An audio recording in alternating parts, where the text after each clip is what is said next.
Assalamualaikum warahmatullahi wabarakatuh. Dan ini adalah kisah batu yang membawa lari baju Nabi Musa alaihi salam. Al-Kisah. Pada masa kehidupannya, Nabi Musa alaihi salam selalu mendapat perlakuan yang tidak mengenakkan dari kaumnya. Salah satunya adalah tuduhan bahwa beliau adalah manusia cacat karena tidak pernah mau menampakkan tubuhnya secara keseluruhan. Tuduhan cacat mulai dari pelir Nabi Musa alaihi salam yang besar hingga mempunyai penyakit sopa ataupun barash yang sangat menjijik selalu dituduhkan kepada Nabi Musa alaihi salam. Nabi Musa alaihi salam sendiri adalah orang-orang pilihan Allah Subhanahu wa taala, dan salah satu kelebihan dalam pribadinya, beliau mempunyai sikap malu yang sangat besar. Walaupun dalam kehidupan sehari-hari Bani Israel, mandi telanjang ramai-ramai di permandian umum atau melihat satu sama lainnya adalah hal yang biasa. Namun Nabi Musa alaihissalam tidak pernah melakukan hal tersebut karena saking malunya. Sehingga beliau tidak pernah memperlihatkan semua tubuhnya atau auratnya.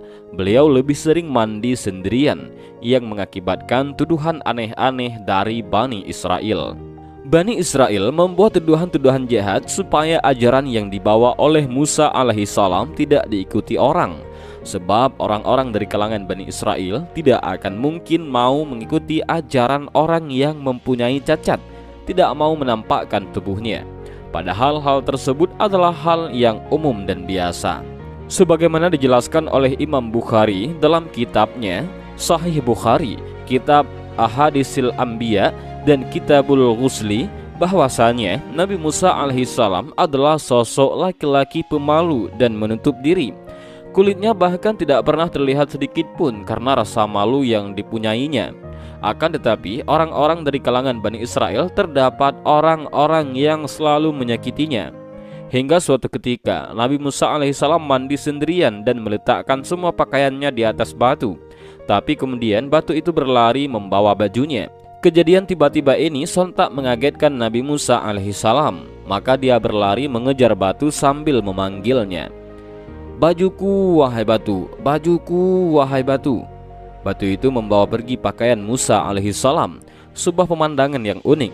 Musa, seorang nabi yang mulia, seorang pemalu yang terhormat, berlari dengan telanjang mengejar batu yang membawa bajunya. Padahal batu itu tidak memiliki kemampuan untuk bergerak, apalagi terbang. Hingga ketika batu itu sampai di tengah Bani Israel, mereka melihat Musa yang sehat dan sempurna, tanpa cacat. Luruhlah kebohongan yang dihembuskan oleh orang-orang Bani Israel. Bani Israel yang melihat kejadian tersebut, kemudian mereka berkata, "Demi Allah Subhanahu wa ta'ala, Musa tidak terdapat penyakit apa-apa." Setelah batu tersebut berhenti, Musa alaihissalam kemudian mengambil bajunya dan memukuli batu tersebut. Bahkan sampai membekas di batu itu 6 atau 7 kali pukulan. Dia memukuli batu itu seperti orang yang sedang kesal dan marah terhadap seseorang yang durhaka, zalim, lagi bengal. Nabi Musa alaihissalam menyadari bahwa yang dipukulnya adalah batu, tetapi ia telah melakukan sesuatu perbuatan yang tidak dilakukan oleh batu. Maka Nabi Musa alaihissalam melakukan padanya perbuatan yang tidak dilakukan kepada batu. Nabi Musa alaihissalam memukulnya dengan pukulan orang yang mendidik. Yang unik adalah tongkat Musa yang terbuat dari kayu itu bisa berbekas di batu yang keras. Terdapat bekas-bekas pukulan tongkat Nabi Musa alaihissalam di batu tersebut, sebanyak pukulan yang diberikan oleh Nabi Musa alaihissalam. Biasanya tongkat kalah dengan batu karena batu lebih keras dari kayu. Dan yang sering terjadi adalah tongkat akan patah jika kita memukulnya ke batu. Akan tetapi tongkat Nabi Musa alaihissalam bukan sembarang tongkat. Ia diberi banyak kelebihan dan salah satunya yaitu bisa meninggalkan bekas di batu sebanyak 6 atau 7 bekas pukulan.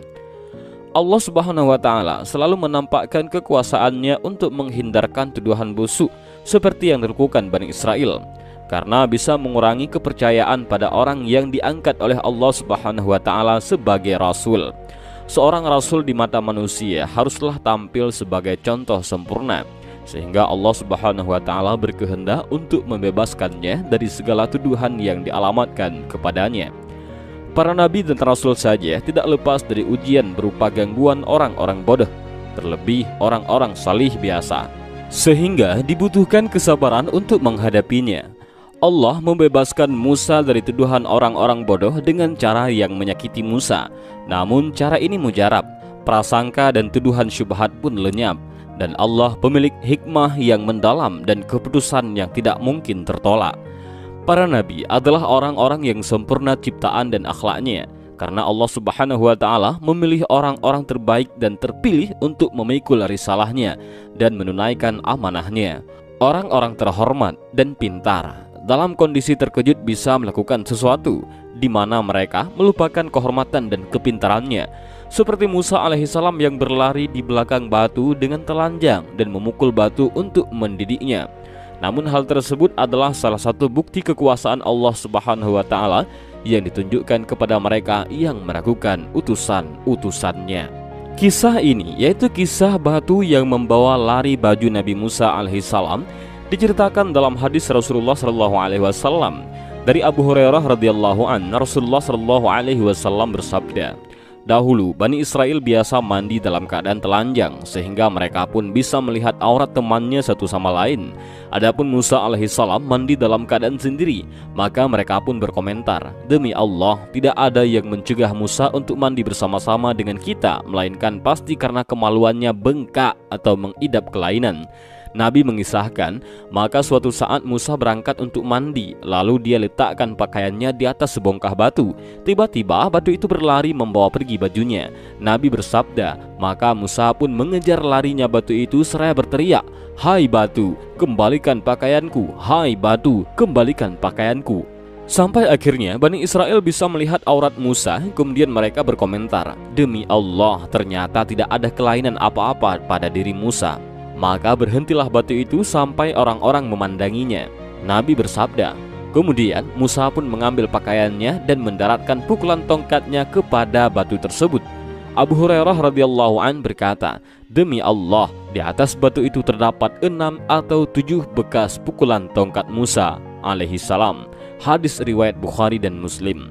Hikmah yang bisa kita petik dari kisah ini adalah, salah satu cabang keimanan adalah malu. Hal ini sesuai hadis Rasulullah SAW dari Abu Hurairah radhiyallahu an bahwasanya Rasulullah SAW bersabda, malu itu salah satu cabang dari keimanan. Muttafaqun alaih. Sifat ini pun ditunjukkan oleh Nabi Musa alaihissalam dengan tidak mudah memperlihatkan auratnya walaupun sesama lelaki. Tak hanya itu, Rasulullah SAW juga memiliki sifat malu melebihi kaum wanita. Hal ini sejalan dengan hadis dari Abu Sa'id Al-Khudri radhiyallahu an. Ia berkata, Rasulullah SAW itu lebih pemalu daripada seorang gadis dalam pengitan. Apabila beliau melihat sesuatu yang tidak beliau sukai, kami mengetahuinya dari wajah beliau. Hal kedua yang bisa dipelajari dari kisah ini adalah berita tak benar bisa menimpa siapa saja, termasuk Nabi. Untuk menghadapi fitnah itu, kita harus sabar dan yakin. Perintah bersabar telah disebutkan dalam Al-Quran. Hai orang-orang yang beriman, jadikanlah sabar dan salat sebagai penolongmu. Sesungguhnya Allah beserta orang-orang yang sabar. Al-Quran Surah Al-Baqarah. Dalam menghadapi fitnah, kita juga harus yakin bahwa Allah Subhanahu wa Ta'ala akan membela umat yang beriman. Hal ini sejalan dengan yang ada di dalam Al-Quran. Sesungguhnya Allah tidak menyukai tiap-tiap orang yang berkhianat lagi mengingkari nikmat. Al-Quran Surah Al-Hajj. Dan inilah kisah Nabi Musa alaihissalam dan batu yang membawa lari bajunya. Beliau mengejar batu itu hingga orang-orang yang memfitnahnya sadar bahwa tak ada penyakit yang melekat di badan Nabi Musa alaihissalam. Lewat batu itu Allah Subhanahu wa Ta'ala membuktikan kepada Bani Israel bahwa fitnah yang selama ini dilontarkan kepada Nabi Musa alaihissalam itu salah. Dalam menghadapi fitnah, kita harus sabar dan yakin. Melalui kisah Nabi Musa alaihissalam ini, Allah memperingatkan orang-orang yang suka mengejek orang lain. Wahai orang-orang yang beriman, janganlah kalian menjadi seperti orang-orang yang mengolok-olok atau menyakiti Musa. Lalu Allah membersihkannya dari tuduhan-tuduhan yang mereka katakan. Al-Quran Surah Al-Ahzab. Dan demikian video singkat ini, mudah-mudahan ada manfaat. Wallahu a'lam bishawab. Assalamualaikum warahmatullahi wabarakatuh.